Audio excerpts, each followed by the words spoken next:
"Step away from her." The words were not loud. Coldest, Duke of Thornley, had never in his life needed to raise his voice, and he did not raise it now. Yet they carried the length of the marble hall as though he had struck a bell, and 100 wedding guests went still between one breath and the next. The quartet in the gallery faltered on a phrase, and let it die. A footman froze with a tray of champagne suspended at his shoulder. Even the great chandelier seemed to hold its light, its 1,000 crystals catching the candle flame and refusing to let it tremble. At the center of that sudden silence stood a young woman in a plain grey gown, and beside her, gripping her wrist white-knuckled, stood the man Thornley had spoken to. Her name was Marianne Cole, and until this moment she had been the least regarded person in the room. He had watched her for the better part of an hour, though no one, least of all Marianne herself, had known it. A duke may stand at the edge of a wedding breakfast with a glass he does not drink and observe everything, and no one will trouble him, because a man of his rank and his reputation is understood to want to be left alone. Thornley was known throughout 3 counties as a cold man. Not cruel, they were careful to say, for cruelty could be gossiped about with relish, and there was nothing to gossip about in Thornley. He was simply cold. He did not dance. He did not flatter.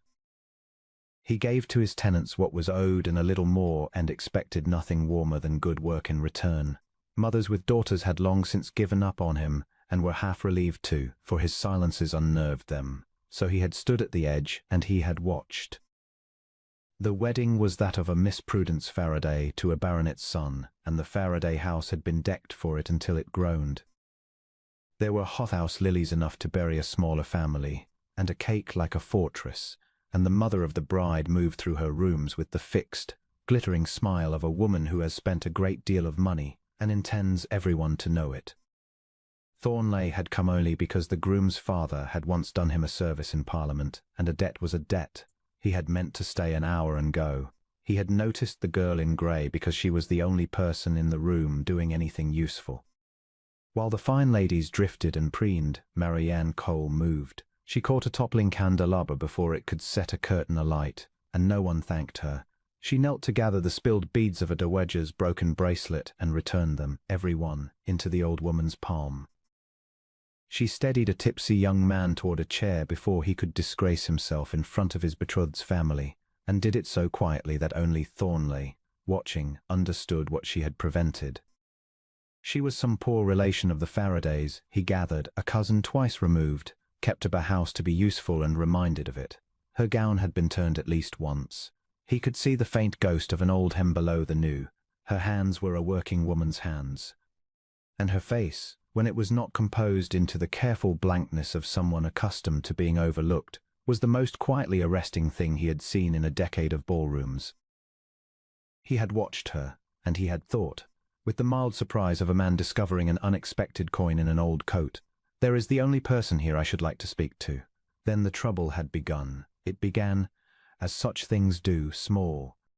A necklace of the bride's had gone missing from an upstairs dressing room, a modest thing of garnets. But the bride wanted it for the moment of departure, and when it could not be found, a ripple of unease had run through the household and then through the guests. Mrs. Faraday's glittering smile had thinned, and into that unease had stepped a man named Kroll. Thornley knew of Julian Kroll. Everyone did. He was a cousin of the groom's, a handsome, idle, expensive young man with a genius for arranging that his own faults be discovered in someone else's pocket. Twice before, in Thornley's hearing, small ruin had followed wherever Kroll owed money, and each time the ruin had landed on someone too poor to answer back. Thornley had never troubled to intervene. It had not been his affair. He watched Kroll's eyes move around the room. He watched them find Marianne Cole in her turned grey gown, the poor relation, the one no one would defend, and settle there with the ease of a man selecting a chair. "I saw her go up," Kroll said. He did not shout it. He said it just loudly enough, to just the right person, and let it travel. The little grey cousin. On the stair, not 10 minutes past. I thought nothing of it at the time. The words moved through the room like cold water finding the cracks. Heads turned. And Marianne Cole, who had been quietly refilling an old woman's cup of tea, looked up and understood, in the space of a heartbeat, exactly what was about to be done to her. Thornley saw her understand it. That was the thing he would remember afterward, Not the accusation, which was ordinary, but her face as she met it. She'd not flush or stammer or fling out denials. She set down the teapot with a steadiness that must have cost her everything, straightened her spine and lifted her chin, and looked directly at the man who was destroying her, as though she would at least make him do it to her face. "I have not been upstairs since morning, Mr. Kroll," she said. Her voice was low and even. "You are mistaken, or you are lying. I think you know which. It was well done. It was too well done." Trembling denial the room might have pitied. A poor relation who answered a gentleman back with that much composure only convinced the watchers that she must be guilty, for what innocent creature of no consequence would dare? Mrs. Faraday's smile had gone entirely. "Marianne," she said, and there was a whole life of small resentments in the way she said the name. "You will come with me. We will search your room and settle this quietly, before you shame us all." "You will not need to search my room," Marianne said. "There is nothing in it that is not mine." "Then you will have no objection," said Kroll, and smiled and took her by the wrist. That was the moment. He took her by the wrist, this idle, handsome liar, and his fingers closed hard enough that Thornley saw the girl's jaw tighten against the pain of it. And he began to draw her toward the door, toward the small, cold, private ruin that awaited girls of no consequence, the dismissal, the note that would follow her to every house that might have taken her, the slow closing of every door. She did not cry out. She went with her chin up, refusing him even the satisfaction of her fear, and Thornley, who had not intervened in a decade, who did not raise his voice, who had come to stay an hour and go, set down his untouched glass on the tray of the frozen footman and spoke. "Step away from her." Now the whole room was his. He crossed it without hurry. That was the thing that frightened them. He knew not speed, but its absence. A furious man may be shouted down or waited out. A calm one, moving slowly through a silent hall with his eyes fixed on you, is a different order of thing. He came to a stop an arm's length from Julian Kroll, and he looked, deliberately, at the man's fingers where they gripped Marianne Cole's wrist, and he waited. Kroll let go. "Your Grace," he said, and produced a smile that had melted many a drawing-room. "You have wandered into a small domestic matter. A theft, I'm sorry to say. The girl was seen, by you," Thornley said. "By me. 10 minutes past, on the stair." Thornley's voice remained perfectly level. "I know. I heard you say it. I heard you say it very carefully to Lady Bramwell, who has the loudest voice in the county, so that it would be well spread before anyone thought to ask a question." A little sound went through the room, half a gasp, quickly swallowed. "You mistake me," Kroll began. "I do not think I do." Thornley had not looked away from him. "I have been standing at that window for the better part of an hour, Mr. Kroll. I am a dull man. I find I would rather watch a room than talk in it. So I will tell you what I watched. I watched this woman." He did not look at Marianne. He kept his eyes on Kroll, for it was Kroll who needed to feel watched. Catch a falling candelabra that would have set that curtain alight and burnt this house to its cellars, and no one thanked her. I watched her return every bead of Lady Osric's bracelet. I watched her spend an hour being useful in a house that treats her as furniture. And in that hour, Mr. Kroll, she did not once go upon the stair. I would have seen her. I see everything in this room. I saw you go up." The silence changed its quality. Before it had been the silence of scandal. Now it was something sharper, the silence of 100 people recalculating at once. For years afterward, guests who had been in that hall would disagree about many details of the evening, the colour of the bride's gown, the exact hour, whether Lady Bramwell had swooned or merely sat down very suddenly. But on one point they never disagreed. They all remembered the moment the Duke of Thornley, who never spoke, said the accusation was false, and the whole shape of the room turned over like a card. It is a curious thing, the weight of a reputation. Thornley had spent 15 years being cold, and the coldness had cost him a great deal. Friends he might have made, evenings he might have enjoyed, a warmth he had told himself he did not want. But it bought him in this single hour a thing no charm could have bought: absolute belief. A charming man who accused Julian Kroll would have been suspected of some quarrel, some rivalry over cards or a woman. A cold man, a man famous for never troubling himself with anyone's affairs, a man who gave nothing away and asked nothing back. When such a man crossed a room and spent himself, every soul present understood at once that it must be true. because what on earth could he possibly gain? He had no stake in the poor grey cousin. He had never met her. He was simply, unbearably, telling the truth, and the truth from Thornley's mouth had the force of law. He had known that. Somewhere beneath the calm, in the cold heart of him that had watched rooms for 15 years, he had known exactly what his silence was worth and had chosen, in a single instant, to spend the whole of it on a woman he could not have picked out of a crowd an hour before. He did not stop to wonder why. There would be time later, in a great echoing house, to wonder why. In the hall there was only the certainty, sharp as a struck bell, not this one, not while I am standing here. Kroll's smile did not fall so much as thin, like ice over deep water. That is a very grave thing to say to a gentleman, your grace, before witnesses.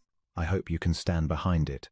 I never say anything I cannot stand behind, Thornley replied. It is why I say so little. You went up not 15 minutes ago, by the servant's stair at the end of the passage, the one the family does not use, and so the one no one watches. You were gone perhaps 4 minutes. You came down by the front stair, adjusting your coat. I noticed it because I had spent the hour noticing that this woman never left the room, and a man who watches one thing carefully sees a good deal of what happens beside it. Here, that's it. Then, still without hurry, he turned his head for the first time and looked at Marianne Cole. She was staring at him. Of course she was. She had spent her life being looked past, and here was a duke describing an hour of her existence in front of 100 people who had never once troubled to learn her name. Her wrist, where Kroll had held it, had reddened. Her chin was still up. But something in her eyes had come loose, some braced thing that had been holding, and now did not know whether it might let go. You are Miss Cole, he said to her. It was not a question. He had learned her name from a footman 20 minutes before, the way he learned everything, by asking a quiet man a quiet question and paying for the answer with courtesy. Yes, she said. You told the truth just now, and it cost you the room, because the truth told calmly by a poor woman is taken for insolence. He said it plainly as a fact, not a comfort. I am sorry for that. It is a stupid arrangement, and I have profited by it all my life, and I am tired of it. He turned back to Kroll. The garnets, Mr. Kroll. I should be very much obliged if you would empty the left pocket of your coat. The inner one. You keep touching it. Kroll had indeed touched it, twice, small unconscious movements, the way a man will reassure himself of a thing he means to be rid of later. He stopped touching it now. His face, so smooth all evening, had gone the colour of tallow. I will do no such thing, he said. I am not to be searched like a footman on the word of, on my word, said Thornley. And for the first time there was something under the level tone, some cold weight of the man's whole rank and fortune and reputation, moving beneath the calm surface the way the true size of a thing shows only when it turns. You may empty your pocket here, quietly, before these people, and give the garnets to Mrs. Faraday, and I will say nothing further tonight, and you may leave this country by whatever door you find. Or you may refuse, and I will send for the constable, and I will stand as a witness, a duke, Mr. Kroll, before a magistrate, that I watched you go up the servant's stair, and I will let the law do to you slowly and publicly what you meant to do to this woman quickly and in the dark. Choose. I am a patient man, but I find tonight that my patience has an edge to it I did not know it had. The room did not breathe. For a long moment Julian Kroll looked at the Duke of Thornley, and he saw, as everyone in that hall now saw, that there was no bluff to call. Slowly, with a hand that had begun to shake, he reached into the inner pocket of his coat and drew out a small string of garnets, dark red as old wine, and let them pour into his own palm, and stood holding them, exposed, while 100 people watched. Mrs. Faraday made a small strangled sound. Give them to your hostess, Thornley said, quite gently now, as one might speak to a beaten animal, and go. Kroll crossed to Mrs. Faraday. He laid the garnets in her nerveless hand. He did not look at Marianne Cole, and he did not look at the Duke, and he walked the length of that silent, staring room with the whole county watching the ruin of him, and he went out through the great doors into the night, and the story of it would be at every breakfast table in 3 counties by noon the following day. He would not be received again. He had ruined poorer people than himself for years, and it had cost him nothing, and now it had cost him everything, in an evening, in front of everyone. and the reason was a poor cousin in a turned grey gown whom no one had thought worth a single word. The doors closed behind him, and Thornley, who ought perhaps to have felt some triumph, felt instead only a great weariness, and turned to find that the 100 faces had swung around to the one person who could not possibly have expected them.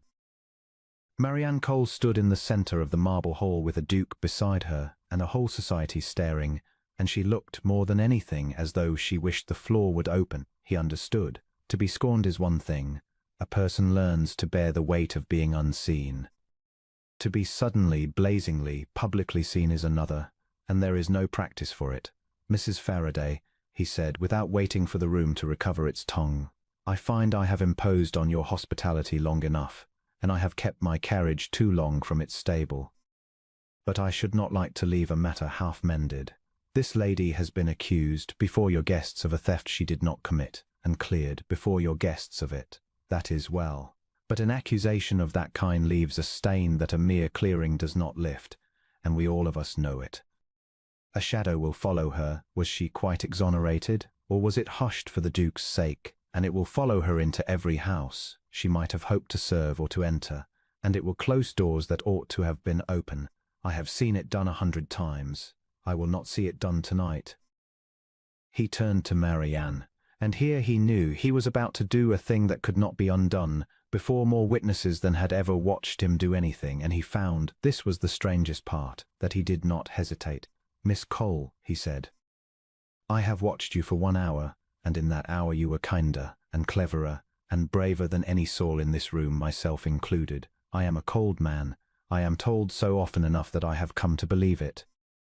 I have never in my life wished to say to anyone the thing I am about to say to you, and I say it knowing it is graceless and sudden and in front of a great many people who will talk of nothing else for a month. I do not care. Will you do me the honor, not tonight, not on a whim, but truly, when you have had time to think and to refuse me if you wish, of allowing me to call on you, properly, as a man calls on a woman he means to court? The silence that followed that was of an entirely different order from all the silences before it. The carriage stood in the drive under a sky pricked hard with stars, and the lamps beside its door threw a small warm pool of light onto the gravel, and into that light the Duke of Thornley walked with an emptiness in his chest he could not name. He had done a great thing and an unwise thing in the same quarter of an hour, and both had felt at the time like the only possible thing, and now that it was over he found he did not regret a single word of it, which unsettled him more than regret would have. His coachman had the door open. Thornley paused with his hand on the frame and looked back at the great lit house, at the tall windows blazing with candle flame and full of moving figures who were, all of them, at this moment, talking about him. He had spent 15 years arranging his life so that no one talked about him. He discovered that he did not, tonight, care in the least. "Home, your grace?" the coachman asked. "Home, Perry," he said, and got in, and the carriage rocked forward, and the lit house slid away behind the black hedges.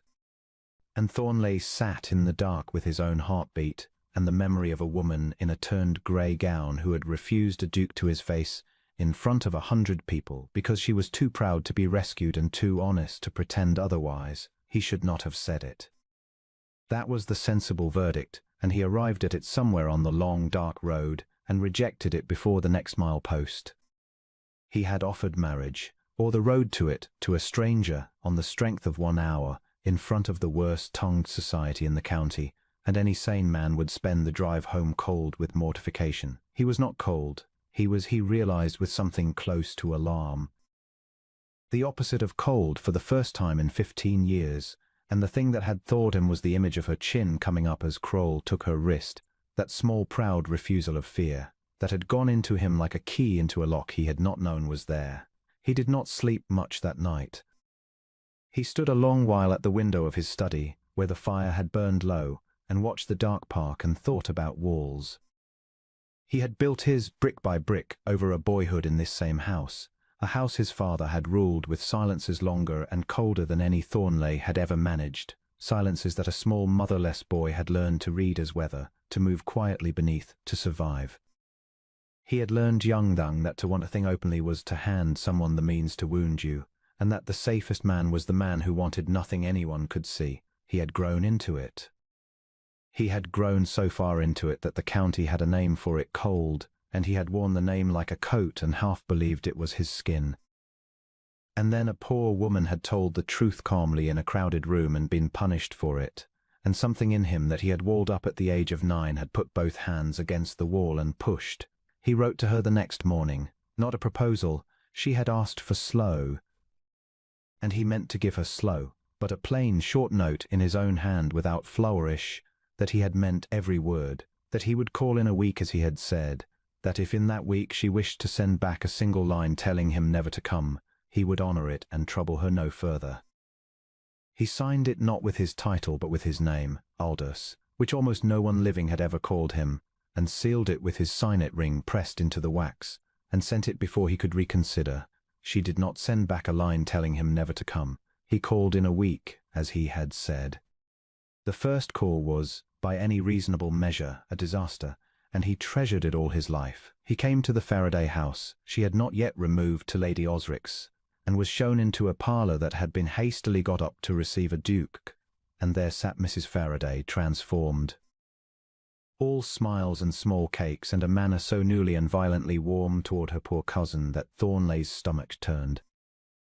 Marianne sat in the corner where the light was worst in the same grey gown, and watched her cousin perform affection, and her face was perfectly composed and told him everything. He endured Mrs. Faraday for exactly as long as courtesy strictly required, and not 1 minute longer. Then he said, "Mrs. Faraday, I wonder if I might have the favour of a turn in your garden with Miss Cole. The afternoon is fine, and I confess I have my fill of fine parlours this season." Out of doors, on a gravel path between clipped hedges, with a decent distance between them and the parlour windows, he found he did not know how to begin. He, who was famous for never wasting a word, stood beside a woman he had crossed a room to save and could not think of one to say. She let the silence run. She seemed comfortable in it, which nobody ever was with him, and after a while he understood that she was letting him find his footing, the way she had steadied the tipsy young man toward his chair, quietly, so that he need not know he was being helped. "I am not good at this," he said finally. "No," she agreed. "You are much better at the other thing, the crossing of rooms, the 4 terrible words. That you did beautifully." She glanced at him sidelong. "This, the garden and the small talk, you do very badly. It is rather a relief."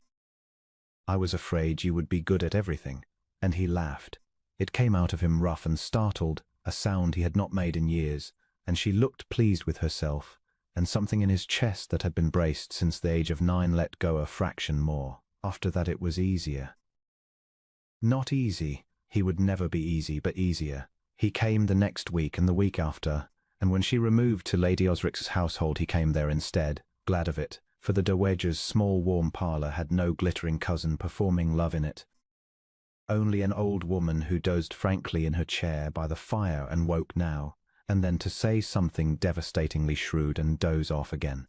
In that room, over the slow weeks, the Duke of Thornley courted Marianne Cole, and learned her, and was learned by her, and came unwalled a little more each visit, until one grey afternoon he looked up from something she had said and realized with a plain quiet certainty, like coming into a room he had been walking toward all his life, that he loved her, and had for weeks, and that the whole of his cold, careful existence had been a long waiting for exactly this.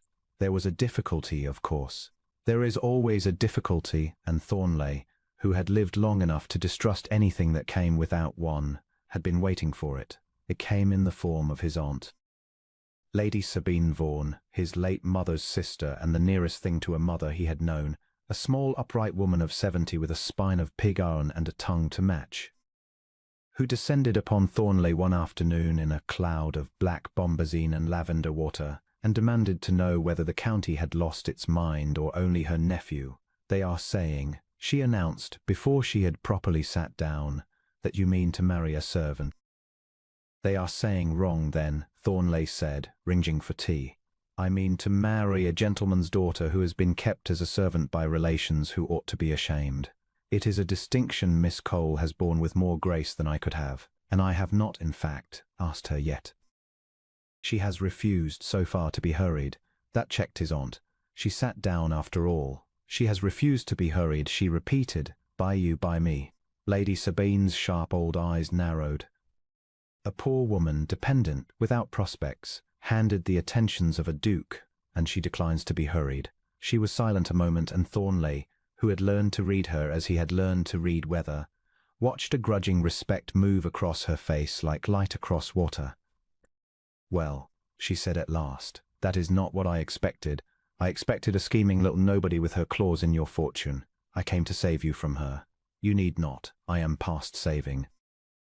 I have wanted nothing for 15 years, and now I want one thing entirely, and I intend to have it if she will have me, and I would take it kindly, Aunt, if you would meet her before you decide to disapprove. You are a fair woman under the bombazine. You were always fairer than my father." He had not meant to say that last. It came out on its own. His aunt's face changed, some old shared grief passing between them, some memory of the cold house and the cold man who had ruled it, and the 2 children, herself and her sister, who had grown up beneath the same silence as he had. She reached over, this fierce old woman, and put her hand briefly over his, which she had not done since he was a boy.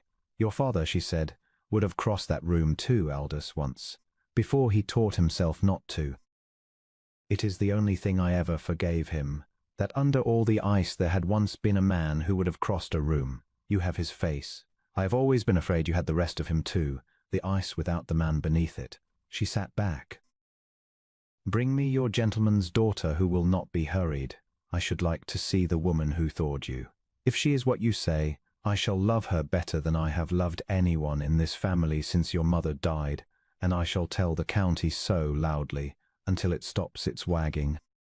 She met Marianne the following week. The 2 women took each other's measure across Lady Osric's fire like a pair of duelists, and within the half-hour were talking over Thornley's head as though he were furniture. And within the hour Lady Sabine had appropriated Marianne entirely and begun to plan the wedding neither of them had yet been asked to. Thornley sat and watched the 2 people he loved best in the world conspire to arrange his life, and felt the last brick of the old wall go quietly to dust, and did not mourn it. He proposed a fortnight after that, not in a crowded hall, but in Lady Osric's garden, on the same gravel path where he had once been unable to think of a word to say. He managed rather more words this time. He told her he was cold and difficult and mended slowly, and would try her patience to the end of both their lives, and that he had loved her since the moment her chin came up in the marble hall, and that he had spent 15 years wanting nothing and would spend the rest of it, if she permitted. Wanting only her, she let him finish. Then she said, "You told the whole world you meant to court me before I had said a word. It is only fair that I answer you where the whole world cannot hear, so that this at least is ours." She took both his hands. "Yes, Aldous. Slowly and difficultly and to the end of both our lives. Yes." Marianne Cole looked at him. She did not swoon, and she did not weep, and she did not seize the offer as a drowning woman seizes a rope, which was what the room and Mrs. Faraday most of all plainly expected of a poor cousin handed a duke. "Your Grace," she said, and her voice, though it shook a little now, was still her own. "You have been very kind. You have been kinder to me in an hour than this house has been in 3 years, and I will not pretend I am not grateful. I am, more than I can say without disgracing myself. But you have known me for 1 hour. You have watched me across a room. You do not know me at all. And I have learned, being what I am, to be very careful of kindness offered in front of a crowd, because a crowd is not there tomorrow, when the kindness must be lived out in a quiet room with no one watching." Somewhere behind her, a woman gasped at the impudence of it. Thornley, for the first time in longer than he could remember, felt his mouth want to smile. "You are quite right," he said. "That is exactly the answer I hoped you would give, and exactly the answer that proves I am not wrong. I have known a great many people who would have taken the Duke and asked no questions. I have never before met one who would refuse to be rescued twice in one evening. Then let it be as you say, not a rescue. A courtship slow and proper in quiet rooms, with your leave to send me away the moment I bore or offend you. May I begin by learning your name well enough to say it to your face without a footman's help?" "It is Marianne," she said. "Marianne," he repeated, as if committing it to the same careful memory that held every falling candelabra of the evening.